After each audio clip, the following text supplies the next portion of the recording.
Well, good morning, everyone. Thank you guys for spending the day with us. We have a lot of ground to cover, a lot to report, and a future to seize. So I want to start by thanking NECA.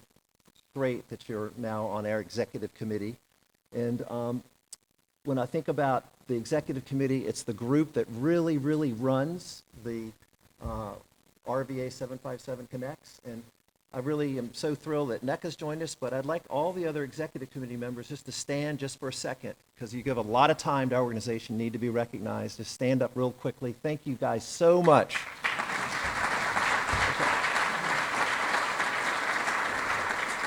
And the executive committee works on behalf of the board, and so anybody that is on our board, not on the executive committee, but please stand up so you can be recognized too. Really incredible board that we have, 70 people, so thank you.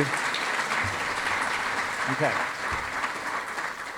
And a great board has great leaders, and we have two of the best, Ted Chandler and Tom Franz. So thank you guys, Ted, and I know Tom is going to be here in just a second. So. We also have a lot of kind of a secret sauce that helps us, and that is called the Megaregion Institutional Council. And this is a group of organizations, institutions that really are on the ground doing the hard work of moving our two regions forward and our megaregion forward. And Brian Stevens and Brian Anderson head up the Megaregion Institutional Council, and it really is organizations like the community foundations and the workforce councils in both markets, and economic development, regional economic development players in both markets. So this is really important because they really give us a perspective on what's hot and where they need help, but also on some of our crazy ideas, like, wait a minute, you guys are going too far. So it really is a great mutual relationship. So Megaregion Institution Council members, thank you very much. All right. So we couldn't be a group without funders, and this is a list, and it's really crowded because we have a lot of people that have really stepped up to make us successful, and not only corporations, but individuals. So I'd like to have a round of applause for this group as well. Thank you. Okay, so what's the state of our megaregion? Well, we're not alone. I want to get into some detail on that. We're making progress, but ... And what we should be doing now, I want to give you a brief rundown on the things I think are the most important activities that we can push forward as a mega region. And then lastly, what are the opportunities on the horizon? Because that's something we all got to be thinking about. So we're not alone. Well, I'm going to start with a personal story. And when my family was alone on April 8th in the middle of a Texas field where we could see the whole horizon, because we went there to see a total solar eclipse. And if you haven't seen one, put it on your bucket list. They're awesome. And they last for about 4 minutes. They happen every 18 months or so around the world. We were there, we got to see it, and usually we're studying the phenomena around the sun's corona when the moon blocks it out. But this time we learned something kind of new, because as soon as the eclipse was over, after 4 minutes, total darkness, then here comes the sun again, something phenomenal happened in that Texas highland. We heard from this fellow, cock-a-doodle-doo! And this guy thought the night had come and gone, even though it was only 4 minutes. It was the shortest night of his life. But he did exactly what he does every morning, cock-a-doodle-doo. So we were scratching our heads going, how interesting is that? Because we all get set kind of in our patterns, and we got to always think about those fundamental assumptions. Maybe it didn't go through a full day tonight. That 4 minutes was just a freak phenomena. And so this guy, Adam Grant, wrote a great book called Think Again, and it talks about challenging your basic assumptions, rethinking, and that's what we can do as humans so well. Our cognitive flexibility helps us stay relevant. And so that's what we got to do in a world that's, gosh, it just doesn't seem like there's any stability left. So how do we keep rethinking, if you will? And that's what we're doing when it comes to megaregions. The world's now starting to think about sort of nearby cities collaborating and not competing to better address these huge mega problems, infrastructure, sustainability, economic prosperity. So this is really what inspired us. And people always ask me, John, are you guys just making this up? And I'm like, no, it actually is a science. There are actually people doing this. And in fact, there are mega regions having meetings right now. So we have Adrian Cole, who's from the chamber from Raleigh, that's going to talk to us at lunch about the mega region, the research triangle. So that's going to be fascinating, but I just want you to understand that they just had on May 2nd their State of the Megaregion conference. And so maybe we'll hear a little bit about that. But there's a megaregion system over in Western Europe, and the String Megaregion. What a funny name, because they string together these cities that you see on the slide. Well, they just had their big State of the Megaregion on June the 10th. And so it just goes on and on. Florida, I-4, with Tampa and Lakeland and Orlando, they're going to have their megaregion meeting later this week, their State of the Megaregion, I-4 corridor. And then Cascadia, which is one of the most buttoned up ones, I think, next to us, they're going to have their megaregion conference in November. And they are really thinking big, like putting in a high-speed rail system between Portland and Vancouver and Seattle. But now they're talking about housing at this particular megaregion. So we're not alone. I wish I could say we've admitted all this and we wrote the book, but what we're trying to do is look at our part of the world and really make a bigger difference, to go faster, if you will. And we're making progress. We are making progress. We're building momentum. And if you look at each market, there's some major successes going on. We're going to hear from Stephen Edwards today about the port and all that. Boy, that digital ring that's happening in Hampton Roads, the jurisdictions have put together. Folks from Rocket Lab and NASA are going to be here today. Tom Walker on our board with Drone Up, and we could spend all morning just talking about the successes in Hampton Roads. And we could spend all afternoon talking about the successes in Richmond. I mean, Lego is coming, $1 billion move, or corporate expansion, and CoStar is building a huge complex in downtown Richmond. They're going to hire 2,000 people, and the baseball diamond's finally been figured out. We're going to build that, and it's going to be a whole development there. Henrico County with the Amazon Distribution Center, and now this whole a global welcome orientation project where we're going to really cater to international companies that want to come into North America. We're on and on and on. We've got so many success stories. We're doing a lot of things right, but we have some headwinds. And Brian Anderson mentioned this morning, the talent pipeline, we're not producing enough of the workers that we need. And we lack these shovel-ready sites. And when you go on chamber tours and you go to the Southeast, you really hear those stories on how those cities have really invested in sites where people can come in and immediately start their business. And then aggressive competition. And I can't stress this enough. My misspent youth was in marketing, and you got to spend money to get people to know who you are and where you are. Right now, Ohio spends $50 million a year in marketing Ohio as a tech capital. And then economic development in North Carolina, $20 million a year.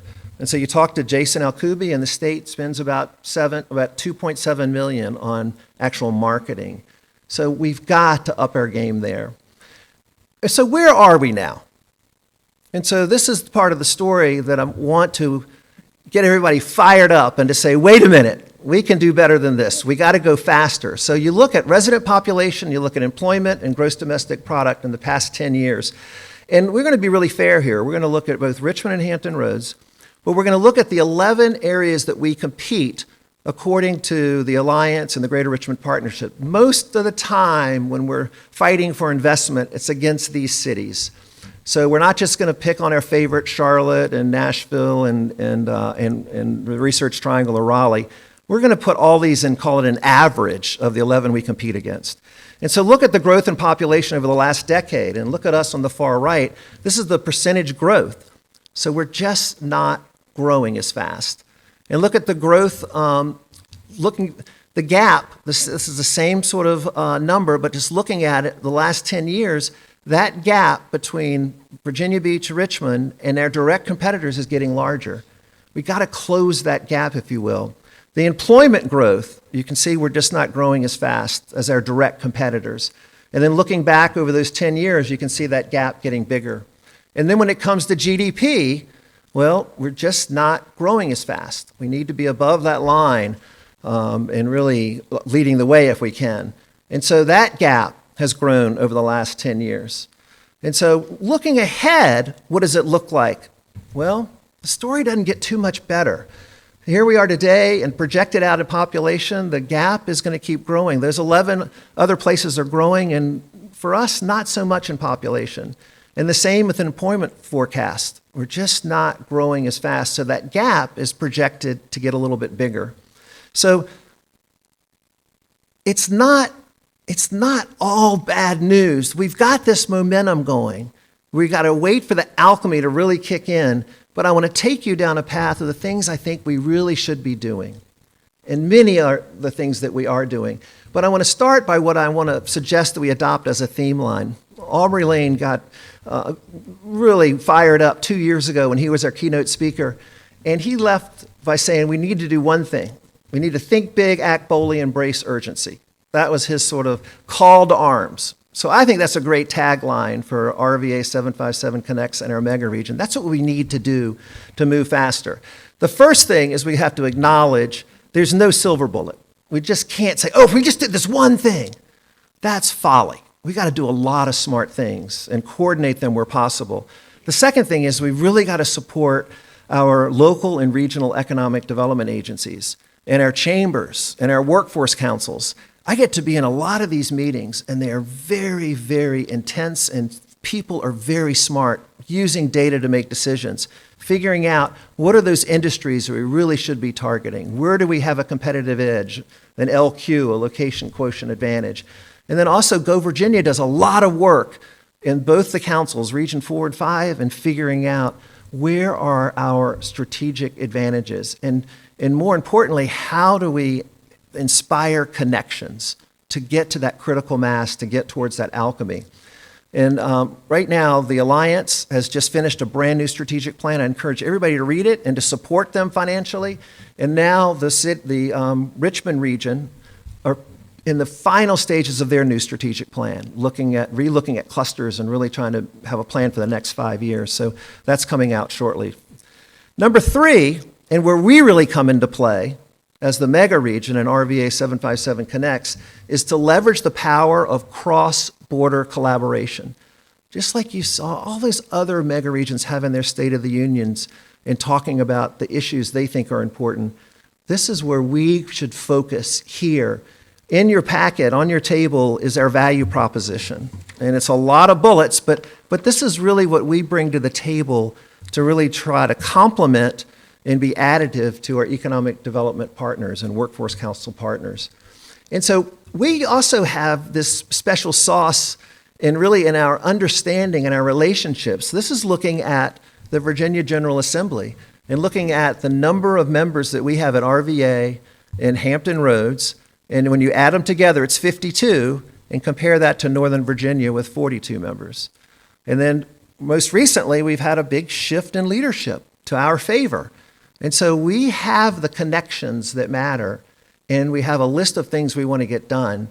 So putting those two together is part of our recipe.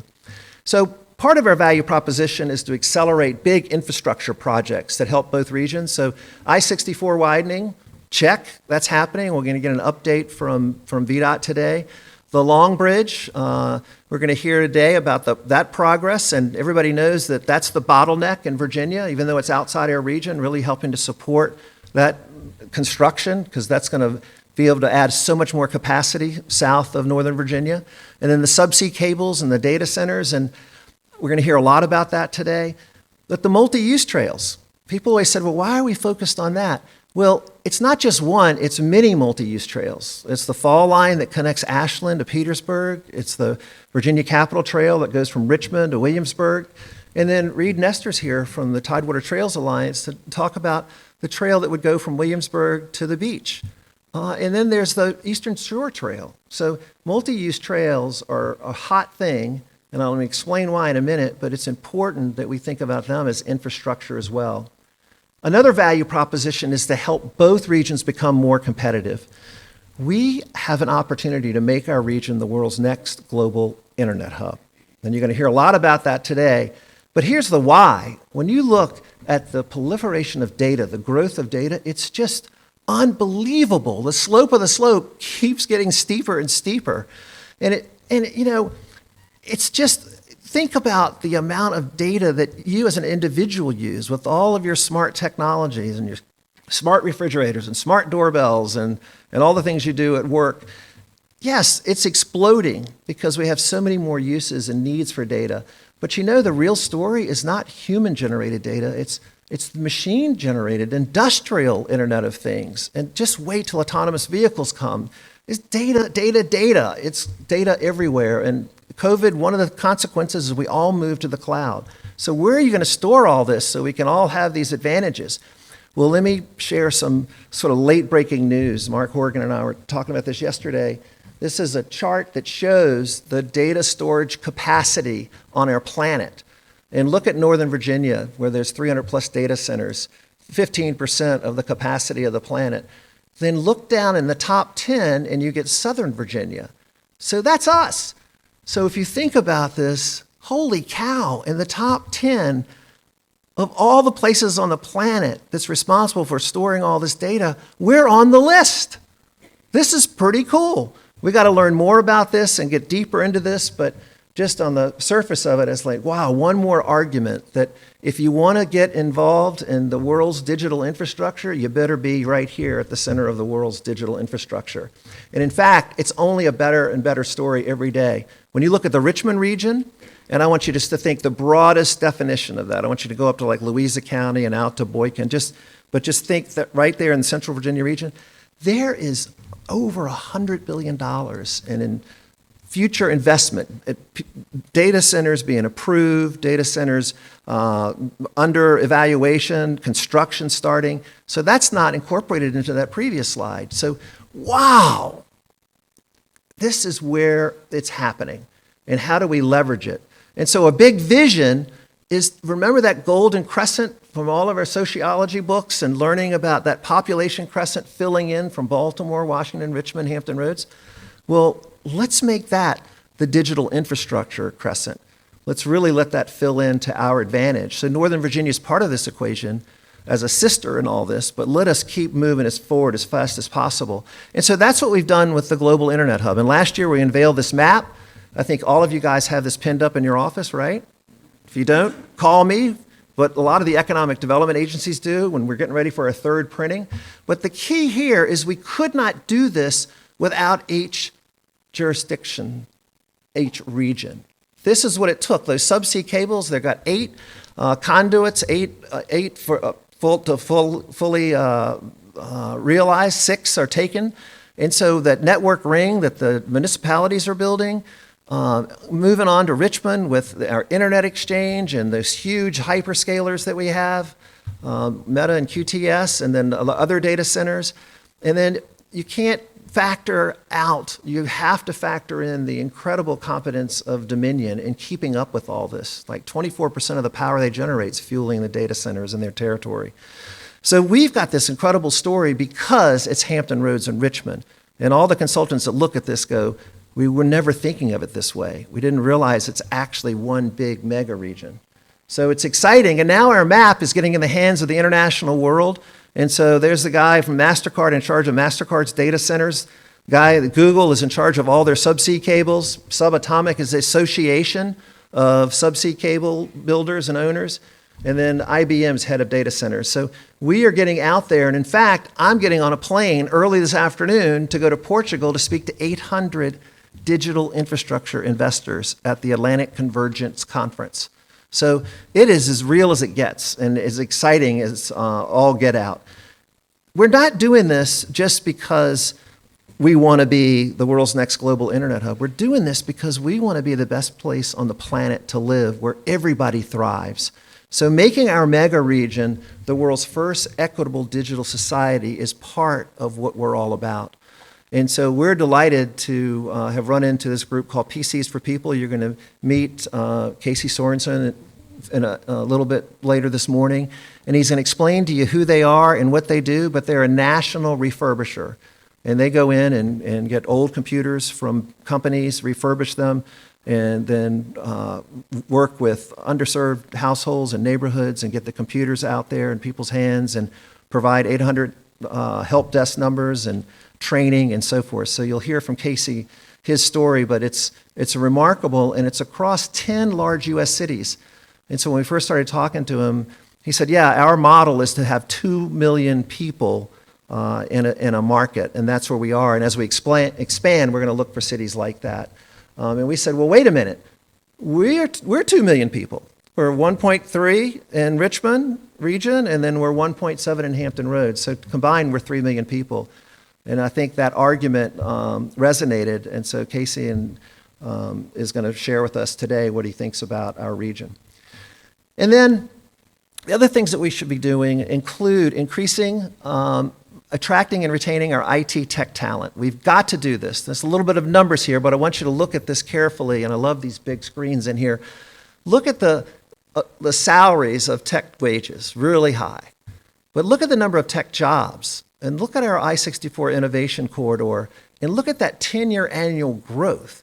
And you can see our growth in tech jobs lags the U.S. in total, but it lags those 11 direct competitors, and it lags what we're calling the mature digital infrastructure cities like Dallas and Denver and Seattle and even Atlanta. There's some cities that really have invested in their digital infrastructure. So we've got some work to do to really pay off the presence of all these data centers. We got to promote what we have. So we just, we're excited this week that the RVA Tech Council just launched a website to cater to tech talent and to say, this is all the things going on here. And you notice their tie-in on the bottom left to our global internet hub. But we've got to do more and more things to make our place cool and hip for tech talent. And that gets me to one of our infrastructure projects, which is multi-use trails. And so people always said, why is that in the mix? Well, it's in the mix because it's part of quality of life. I want to share with you a story about Bentonville, Arkansas. In my misspent youth, I used to go sell products to Walmart. Oh my God, it was the uncoolest place ever. Bentonville, Arkansas. Well, now it's one of the coolest places ever.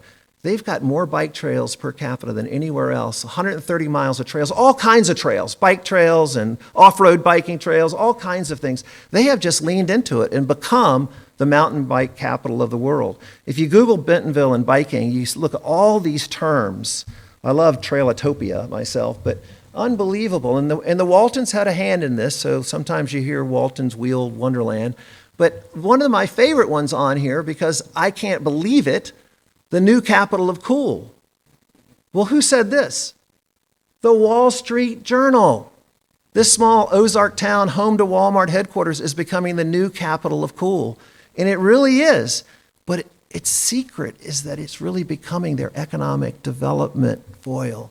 These guys are using biking to attract talent. People go there, they ride, they go home and pack up and come back and live in Bentonville. So the economic development guys, the chambers guys said talent flocks here, and they say they come here for the biking. And then they stay here to get a job so they can keep biking. And it works for retention too. So that's why we got to be thinking big and bold and be even more urgent. Imagine the longest and largest trail system on the East Coast, where you can ride from Ashland, Virginia to Williamsburg, get a glass of water, keep going all the way down to Virginia Beach, and then get over to the Eastern Shore and ride up to Maryland. And all the other trails that exist connected to that. It would be phenomenal. We also have to build the IT tech workforce that we need for tomorrow, retaining people today. But when you start to do the math here, and these slides, you can look at this, and a lot of people that use Jobs EQ, like my company, you can go deep and really understand what the future looks like. In this case, these are the SOC codes that make up the IT tech industry. And you know, we're gonna grow and we're gonna have more people, but some people come and other people go, and so it's a fluid kind of dynamic. But what this says on these sort of dozen SOC codes, you gotta have about 36,000 more people to come here to meet the demand in this category, to meet the demand, 36,000. We'll divide that. It's 10 years. Divide it by 10, that's 3,645. Now, if you look at all the graduates that come out of Hampton Roads and Richmond from all of our higher education institutions in these categories, it's 3,370. That's a really close number. In fact, what this says is over the next 10 years, if every single graduate in these categories stayed here, we still wouldn't have enough. Holy cow. No way every graduate's going to stay. So we got to do these kind of things like that bike trail work and making this place cool and hip at the same time that we're helping these companies expand and locate here.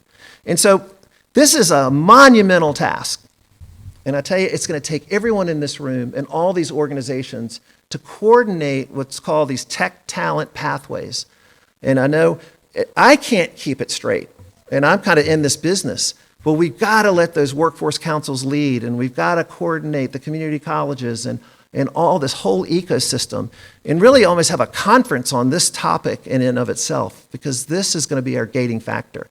We've got a running start with what's happening with the data centers. Now we got to fill in and make it an entire digital ecosystem where we have incredible terrestrial networks from folks like Cox, when we have internet exchanges not only in Richmond but in Hampton Roads, so all of those terrestrial networks can be connected, where we have everything working and Dominion Energy there priming the way. That's what we need to do. And so this is really, I think, our defining moment where we can really catch up and close the gap on all those economic statistics and really use this as our fulcrum, our leverage. And so that takes me to my last little wrap-up section, and this is really about the opportunities over the horizon. And that's another part of our value proposition. What's next? And so this is where it gets a little funny, because all the time you say something should be this way, or you look at that, and immediately people go, wait a minute, that's my territory, or I don't want everybody to talk about that right now. Well, we've got to talk about these things. And my friend Peter says, we got to have a whole conference on the innovations that we should be thinking about. And he's right. And they're not only physical innovations like autonomous vehicles and that impact, but they're innovations on potential initiatives we should adopt. So this is a really important slide before I show you the final 5 or 6 points here. This section has not been approved by the board. This is just looking out into the future at some ideas that I hope stimulate you that you can share with us. You guys should be thinking about this too. Be a little Megaregion Institutional Council at your own table. Leave us ideas. We've got to be thinking about where are we headed? What's next? We got our hands full with about 4 big initiatives now, but we got to keep going. We got to keep pushing.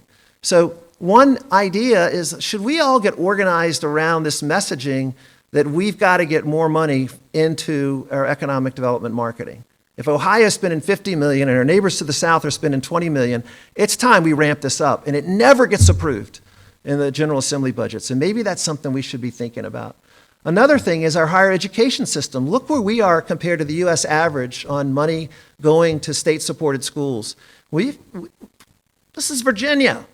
We got to think about this in a different way. And then look about community colleges. Now, I think every institution is deserving of money, but community colleges at the very end, I don't know about that.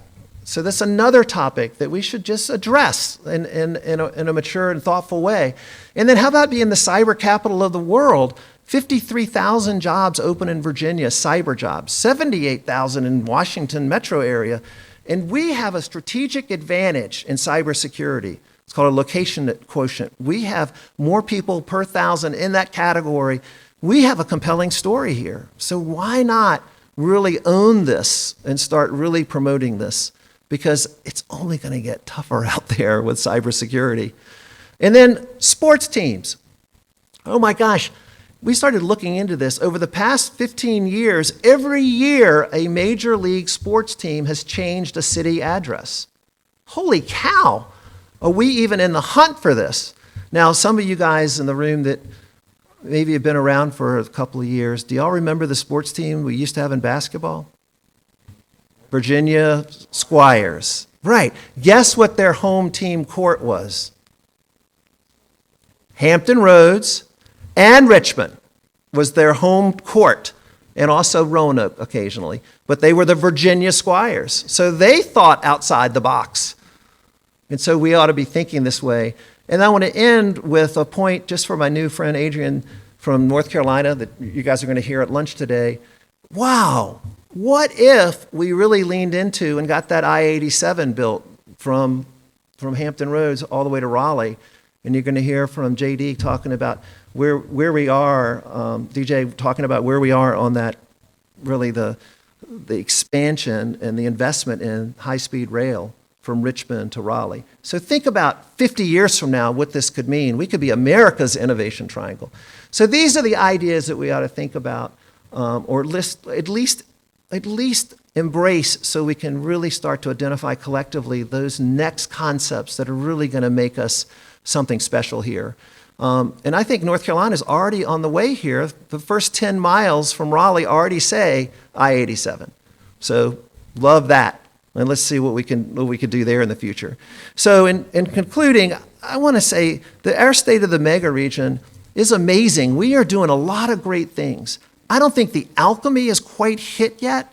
I think that's to come, but I see all of those economic development agencies work and the Workforce Council, everything seems to be really being put in place that's going to start to really click and make a difference. I think what we really have before us is this really huge opportunity to leverage the data center investment and get everybody understanding that it really is about digital infrastructure that will transform our economy.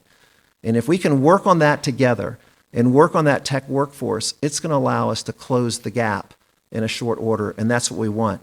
So join me, and today, in many, many weeks and months and years after this, to think big, act boldly, and embrace urgency. Thank you very much.